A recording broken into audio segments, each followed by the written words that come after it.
Good morning, good afternoon, and good evening, guys. Celtic Warband here, and thanks for tuning in to another epic battle in Total War Attila. This is a 1v1 custom scenario that I've set up with the Red Celt, and it uses a new mod which is available for download on the Steam Workshop. It adds the Han Dynasty in as a playable faction to Total War Attila, and with 3 Kingdoms coming out, I believe, in February of 2019, this is something that you guys can download right now and kind of get your hype up for the 3 Kingdoms once it does eventually release. So I hope you guys do enjoy, and without further ado, let's take a look at the army comps. The first army on the battlefield today is the Han Dynasty, commanded by the Red Celt, and he's brought the rebellion forces, so he's got a lot of lower tier units in his roster, but he's also got a lot more men than I do. So let's go ahead and take a look at the units very, very closely, as this is a new mod. So he does have a unit or two of patrol swordsmen. Now this is a unit that also has the warhounds, and you will see just how deadly these warhounds are in the coming battle. And he's also got some cavalry back here, some mountain cavalry, looking very nice. The models, they're just beautiful. The modder has done a really nice job with them. Now he's got a lot of archers in the front lines, 5 units here of leather arrow bows. And then most of the rebellion forces consist of these spears. He's got a large shield spears. I believe he has 8 units of this. 2, 3, 4, 5, 6, 7, 8. Yes. And then he's also got 8 units of the border spearmen. Also looking really cool. They've got some smaller shields, though. They are tier 2, whereas these ones are... Oh, they're also a tier 2. And they're... oh, that's the difference. So the border spearmen are heavy spear infantry, and the large shield spears are the medium spear infantry. But he's also brought some swordsmen here as well. He's got some units of town defense swordsmen, also looking really nice. And for rebellion forces, they're still pretty well equipped. Really nice modeling as well. I love the red and black too. And right at the back, he's brought 5 units of oriental light axes. So these guys definitely look like farmers. They may be used as a meat shield or thrown in later just to kind of plug gaps in his lines as his other troops decide to break. And we do have his general back here, the Han Colony Guard, looking very nice. And look at this general here. Awesome. Really cool looking. And I love how he's actually got a tiger pelt on his back, if you guys can see that. Just awesome. And I think he does have a little bit more cavalry over on this side as well. I think it might be the same as the other units. Yeah, mountain cavalry as well. So tier 1, but medium shock cavalry, so they should be able to pack a punch. And he has brought a lot of men. You can see mine is 4,160. His is 5,960. So definitely the quality versus quantity in this battle. But that is it for the Red Celt's forces, so let's go ahead and take a look at the Imperial armies.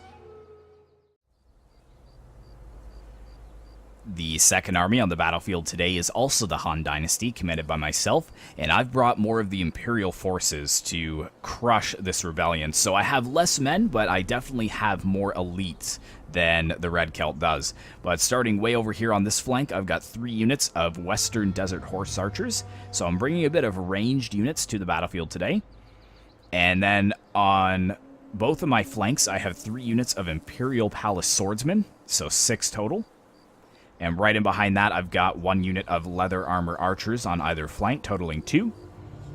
And then if we move over to my main force here, I've got 4 units of these elite large shield spearmen, which are very heavy spear infantry, tier 3. Right behind that, I've got some Oriental Palace crossbows, 4 units. And then my main infantry, I've got 4 units of Royal Guards, very expensive infantry. I believe that they're 1,100 or 1,200 each. So hopefully they will be able to hold their own against the overwhelming numbers of the rebellion. And then my most elite infantry is the Capital Axe Warriors here, which is heavy axe infantry. They've got some really, really nice stats. And you can even see as they're moving back, some of them actually have short spears, like pole arms almost. And the other ones have the halberds. Very, very nice looking units. So I am pulling them further back because I realize that the Red Celt does have archers and I have crossbows, so he is going to outrange me. But I've got the Han Martial Guard, which is the Imperial General, sent by the Han Emperor himself to crush this rebellion. And then I've got a couple of Tiger Roar Knights, which are probably my favorite unit in the game. Very, very nice looking. Look at those masks, and they each carry that lance with the flag on it. And look how heavily armored the horses are as well. A really, really solid unit. But that is it for the Imperial Army, so without further ado, let's get to the battle. Alright guys, welcome to the battlefield, and as you can see, the Red Celt is moving forwards his forces to engage the Imperial Army, and I think that he does realize right away that he does have the range advantage, because the Imperial Army was set to kind of hold out on this small incline here, but unfortunately I actually brought mostly crossbows, so I'm not really going to be able to out-skirmish him. And I did have some of my Western Desert Horse Archers over here trying to skirmish down his cavalry, which I have been a little bit successful with, but it looks like we're going to have the War Dogs charging right in and catching my Horse Archers in melee. And I do try to withdraw my Horse Archers as quickly as possible, but you can see the War Dogs are actually quite effective, just tearing down my numbers as I do try to retreat. And over here, I am trying to stay away from the mountain cavalry here, and I am firing into his ranks with my Horse Archers. Also over here, we've really depleted this unit of mountain cavalry. Let's try and jump into them. Hopefully we can get another volley in. Oh, maybe. Yeah, good volley there before they do engage us in melee. But unfortunately, these Horse Archers, they're not the best. They are tier 2 heavy bows, but the mountain cavalry may still be able to best them there. And look at this, the War Dogs here just tearing down my Western Desert Horse Archers. The Red Celt, he definitely loves his War Dogs, and in this mod it really pays off because these War Dogs are insane. I actually tried to bring one of my Tiger Roar Knights over here to get rid of the War Dogs, but unfortunately when I did select them to attack, it actually wants me to go after the handlers here, the patrol swordsmen. And over here in melee as well, I made the mistake of pulling my Horse Archers out of combat against those dogs when maybe I should have left them in. So I'm not making the same mistake this time. I'm leaving my Western Desert Horse Archers in melee against the mountain cavalry, and I'm just going to send some of the Tiger Knights in to help them out. But here we go. Looks like we do have the archers moving forwards, all 5 units, to get into range. And I think the Red Celt does realize that I only have 1 unit plus my general of horses to see off these 5 units, so he's pretty safe to pull up here quite ahead of his army.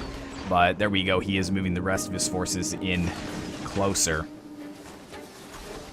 These leather bows just firing down onto my men. Luckily, the large shields are pretty safe, so I won't lose too many casualties there. And there we go, the crossbows are returning volleys, and I've also got my armored archers that I've kind of moved into range of these end units. You can see, yeah, really taking down his numbers.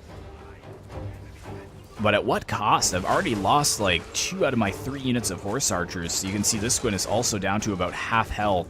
And this one is still trying to fight the mountain cavalry in melee. But here we go. I'm about to get a little bit of retribution here on the handlers. My Tiger Roar Knights coming in for a beautiful charge. And just not even slowing down. We're just going to wrap right around these handlers and completely engulf the unit and rout them off the battlefield. And I believe once you do rout the handlers, the dogs rout as well. And I think the Red Celt has noticed that. He is trying to send a unit of spears in to engage them, but they've broken just in time, and I actually turn around and charge straight into those spears. Probably not the best option. I was hoping to get a little bit better of a charge off. And now here we go. We've got some more of the mountain cavalry coming in, so I'm going to try and pull those Tiger Roar Knights out of combat. And it looks like the border spearmen are trying to pursue, but I do get out of there with decent numbers. However, the mountain cavalry are really fast, and they managed to stop my Tiger Roar Knights, so I'm really not doing well with my cavalry. But finally over here we are breaking the mountain cavalry that was fighting in melee, and I am firing down onto this unit here that is not moving with my Western Desert Horse Archers. Whoa, sorry about that. That is my crossbows which are fleeing. Yeah, so being focused down by the leather arrow bows. But now it looks like the full charge has been sounded. The large shield spears are moving forwards, and they've got a very long line as well. You can see the border spearmen have extended the battle line. So that's why I've kind of pulled my Imperial Palace Swordsman into a bit of a... I don't even know what you'd call it. It's kind of a U, but not really. We've just pulled the flanks in a bit so that if he does not engage these units of Palace Swordsmen, I should be able to engulf them. And we are doing similar damage to his leather arrow bows, but I think that's mostly in part to the leather armor archers over here, which are doing an amazing job of helping me tear down their ranks. But now we're kind of just sitting here in this bit of a stalemate, and I'm moving forwards my Oriental Palace crossbows once again, because if he's just going to sit there, I'm going to try and fire down onto the large shield spears. But I think their missile block is quite decent, if I'm not mistaken. I have to check the stats once again.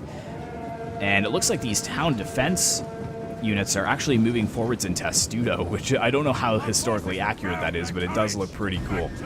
And here we go. It looks like the battle line will be clashing very, very soon, so let's kind of stay here for this. The shower of arrows has not relented at this point, and I think most of my crossbows will be obstructed very, very soon. And they're still being focused down by those archers. Slowly walking into melee, though. Actually, no, it looks like we're just going to stare at each other. That actually looks awesome. That is a good screenshot. Very nice.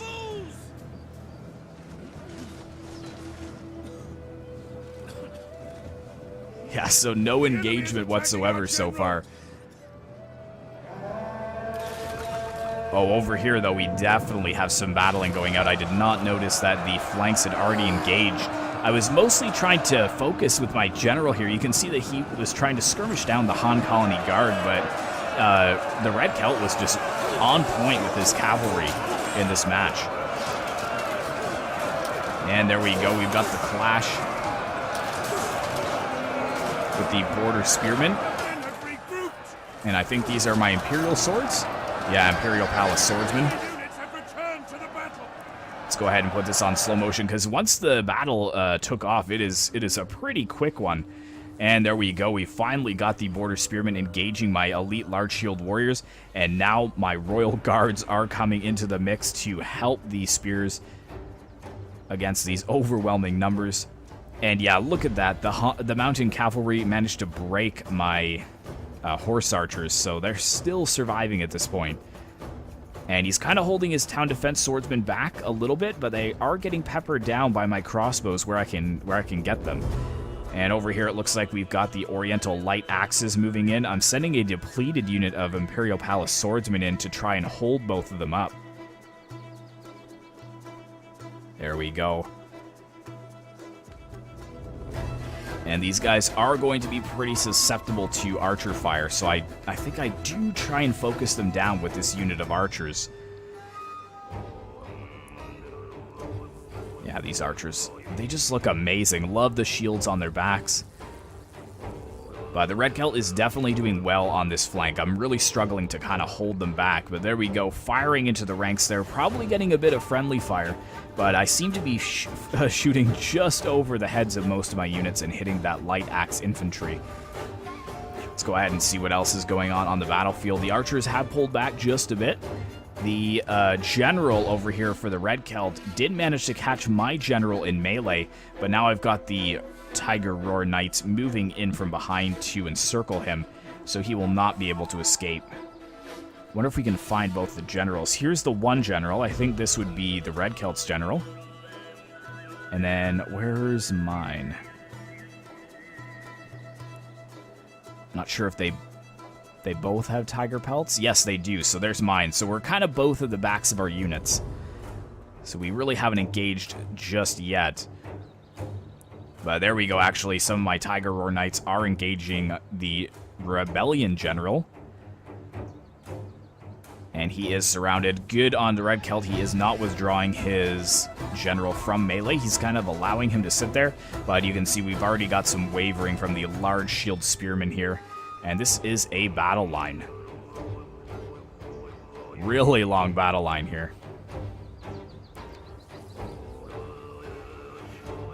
can see my archers in behind, and there we go. You can see I'm moving forwards my heavy axes as well. My capital axe warriors, they will be engaging the enemy very shortly. And I think I did actually... Yeah, here we go. This is where I realize I'm really losing this flank. So I do focus my archers onto these units of light axes, which are actually flanking the Imperial Palace swordsmen and doing really well. But there we go. Some huge hits into the backs of the light axes. They are just getting showered with arrows. Oh, yes. Just a bloodbath. Let's see another volley there. Oh, actually, one of the units looks like it's already breaking. Oh, oh, brutal. Yeah, getting some friendly fire there, but it's worth it. I mean, the Han Dynasty, they had such a man... Oh, my goodness! They had such a man pool to be able to draw upon. Look at that, though. Just so many light axe units. And there we go. Now my axes are coming into melee, but I've just got one of the last volleys off on this unit, so it will probably break very shortly. Yeah, you can see a couple of them are being cut down. Well done. And yeah, the center is kind of shattering for the Red Celt now at this point. His general is still alive, though. You can see the Han Colony Guard 31 versus my Han Martial Guard 33. The Red Celt was moving forward some archers here, and I did break off my Tiger Roar Knights to go after the archers. However, I thought that they had ammo, and they were coming over to focus my cavalry, and I did not realize that they were without ammo. So I probably should have left my Tiger Roar Knights engaged in melee, because the Han Colony Guard seems to be besting the Han Martial Guard. But yeah, a minute and 42 left in it, and it looks like the morale of the rebels is breaking. They can't withstand the might of the Imperial forces.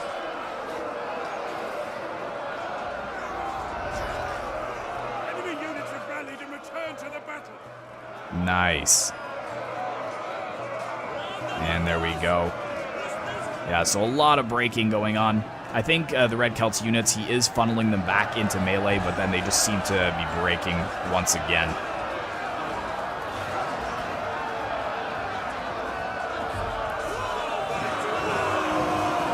And there go the large shield warriors charging in as well. Very nice.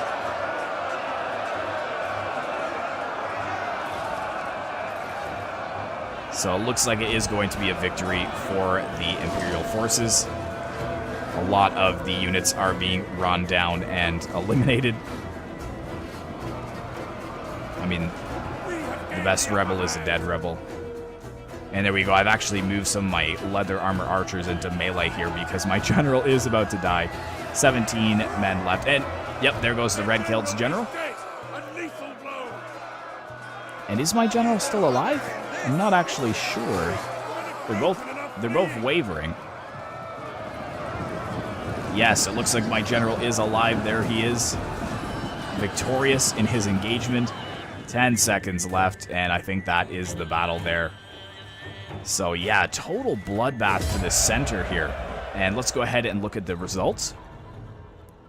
So yeah, the Red Celt obviously bringing a lot more men, but me bringing the more elite forces. And since he did have to charge me, it does give him a little bit of a disadvantage. But yeah, some of these cheap Oriental light axes getting some decent kills. 55 kills, that's not too bad. His leather bow's 104. I mean, he did insane with those war dogs. That's unheard of for Total War Attila. 136 kills just running down. They caught my light horse archers. That is crazy. And yeah, some of his mountain cavalry doing exceptional. His general 67 kills. But I think just the spears and the swords, they didn't really make up for the archers and cavalry. Looking at my forces, the elite large spears, they got some decent kills because they were the first line of defense. The Imperial Palace swordsmen 346, 395. And the Royal Guards 261 and 259, which is pretty good stats, but I think the Royal Guards are more expensive than the Imperial Palace swordsmen. And then, yeah, my favorite, well, I said the Tiger Roar Knights were my favorite, but the Capital Axe Warriors are probably my favorite foot unit. 198, 244, and 376. And then my archers and crossbows just getting a ton of kills. That's mostly because a lot of the Red Celts forces had pretty low armor and missile block. And we saw just how much the Oriental Light Axe just melted away after those volleys from the leather armor archers. But the Tiger Road Knight's doing really well. My Western Desert Horse Archers, not so much. So I will link this mod in the comments down below. If you guys would like to play it, go right ahead. And I really hope you enjoyed something a little different on this channel. So thanks very much for watching. I hope you did enjoy. Be sure to like, comment, and subscribe if you'd like to see more content like this in the future. And as always, I will see you in the next one.